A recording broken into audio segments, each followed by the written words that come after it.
श्यामपुर गांव की हर गली अपने अंदर कई रहस्यों को समेटे हुए थी। यह गांव अपनी गोस्ट स्टोरी के लिए दूर दूर तक मशहूर था।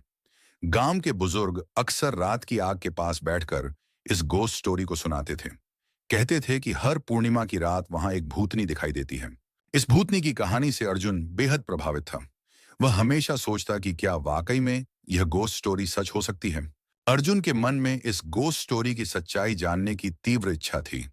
उसने अपने दोस्तों से कहा, आओ इस बार हम इस भूतनी की सच्चाई का पता लगाएंगे। लेकिन उसके दोस्तों ने डर के मारे उसे अकेला छोड़ दिया। अर्जुन ने अपनी हिम्मत को संभालते हुए अकेले ही इस गोस्ट स्टोरी की सच्चाई का पता लगाने का निर्णय लिया। पूर्णिमा की रात धीरे धीरे पास आ रही थी।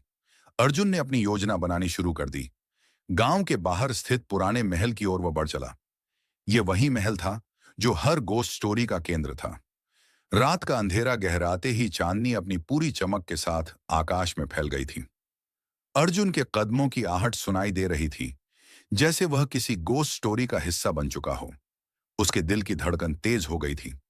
महल के पास पहुंचते ही उसे एक ठंडी हवा का झोंका महसूस हुआ, जिसने उसके रोंगटे खड़े कर दिए। उसने देखा कि महल की पुरानी सीढ़ी अंधेरे में गुम हो रही थी। अर्जुन ने हिम्मत जुटाकर सीढ़ियां चढ़नी शुरू की। इस गोस्ट स्टोरी की यादें उसके मन में घूम रही थीं।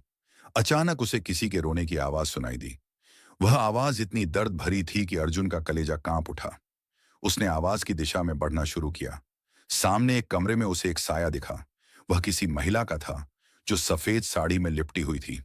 अर्जुन ने हिम्मत करके पूछा, तुम कौन हो? यह वही क्षण था जब अर्जुन इस गोस्ट स्टोरी की हकीकत के सामने खड़ा था। वह साया धीरे धीरे उसकी ओर बढ़ा और एक ठंडी आवाज में कहा, मैं इस महल की रानी थी। मेरे साथ विश्वासघात किया गया और मुझे इस दुनिया से विदा कर दिया गया। लेकिन मेरी आत्मा को शांति नहीं मिली है। अर्जुन ने उस आत्मा की मदद करने का निर्णय लिया। उसने पूछा कि वह कैसे उसकी मदद कर सकता है। इस गोस्ट स्टोरी का रहस्य अब उसके सामने खुलने वाला था। आत्मा ने उसे एक पुरानी तिजोरी के बारे में बताया, जिसमें उसके जीवन की सारी सच्चाई दबी हुई थी। अर्जुन ने अपनी पूरी ताकत लगाकर उस तिजोरी को ढूंढा और खोला। उसमें रानी के जीवन की सारी सच्चाइयां थीं, जिन्हें जानकर अर्जुन स्तब्ध रह गया। इस गोस्ट स्टोरी का अंत अब उसके हाथ में था। वह सारी बातें लेकर उसने गांव वालों को बताईं और रानी के साथ हुए अन्याय को न्याय दिलाने की कोशिश की। धीरे धीरे रानी की आत्मा को शांति मिली और उसने अर्जुन को धन्यवाद दिया।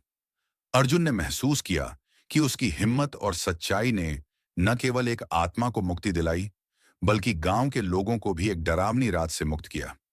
इस गोस्ट स्टोरी के बाद अर्जुन गांव का हीरो बन गया और उसकी कहानी ने उसे अमर कर दिया। गांव में अब हर पूर्णिमा की रात एक उत्सव की तरह मनाई जाती है, जिसमें अर्जुन की बहादुरी और भूतनी की मुक्ति की कहानी सुनाई जाती है। इस गोस्ट स्टोरी ने न केवल अर्जुन की जिंदगी बदल दी, बल्कि श्यामपुर के इतिहास में भी एक नया अध्याय जोड़ दिया। अर्जुन की बहादुरी और इस गोस्ट स्टोरी की सच्चाई ने श्यामपुर गांव के लोगों के दिलों में एक नई उम्मीद जगाई थी। लेकिन इस कहानी का अंत यही नहीं था। रानी की आत्मा को शांति तो मिल गई थी, लेकिन महल की दीवारों में छिपे कई और रहस्य अब भी उजागर होने बाकी थे।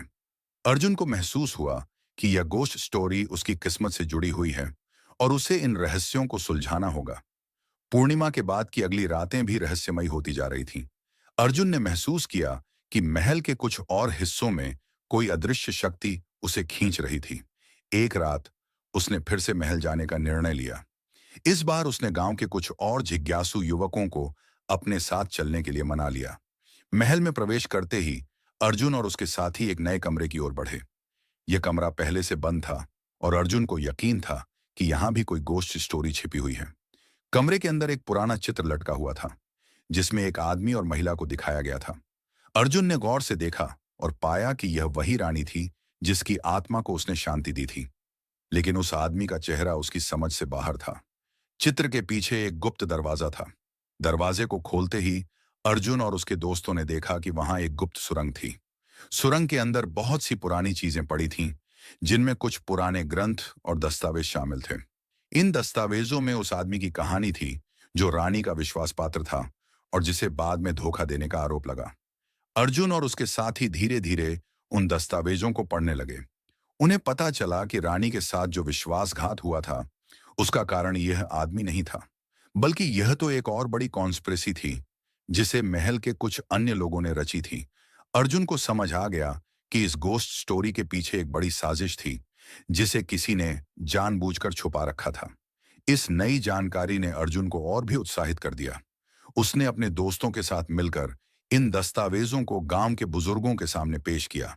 गांव के लोग इस सच्चाई को जानकर हैरान रह गए।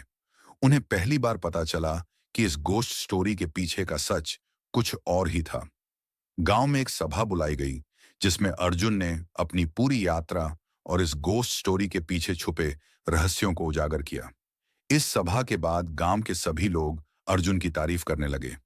उन्हें महसूस हुआ कि अर्जुन ने न केवल एक भूतनी की आत्मा को शांति दिलाई, बल्कि गांव के इतिहास में छुपे हुए कई रहस्यों को भी उजागर किया। इस गोस्ट स्टोरी की वजह से अर्जुन की बहादुरी और उसकी खोजबीन के किस्से दूर दूर तक फैल गए। गांव के लोग अब महल को एक ऐतिहासिक धरोहर के रूप में देखने लगे। अर्जुन ने भी फैसला किया कि वह इस महल को एक संग्रहालय में बदल देगा, ताकि लोग इस गोस्ट स्टोरी और इसके पीछे छुपे रहस्यों को जान सकें। अर्जुन की यह यात्रा उसके जीवन का सबसे बड़ा रोमांच बन गई, और इस गोस्ट स्टोरी ने उसे सच्चाई की खोज में एक नए मुकाम तक पहुंचाया। गांव के लोग आज भी अर्जुन की इस बहादुरी की कहानी सुनाते हैं, और यह गोस्ट स्टोरी अब श्यामपुर की एक अमूल्य धरोहर बन चुकी है। ऐसी और रोमांचक स्टोरी देखने के लिए आप हमारे चैनल को सब्सक्राइब करें और लाइक, कमेंट और शेयर करना न भूलें।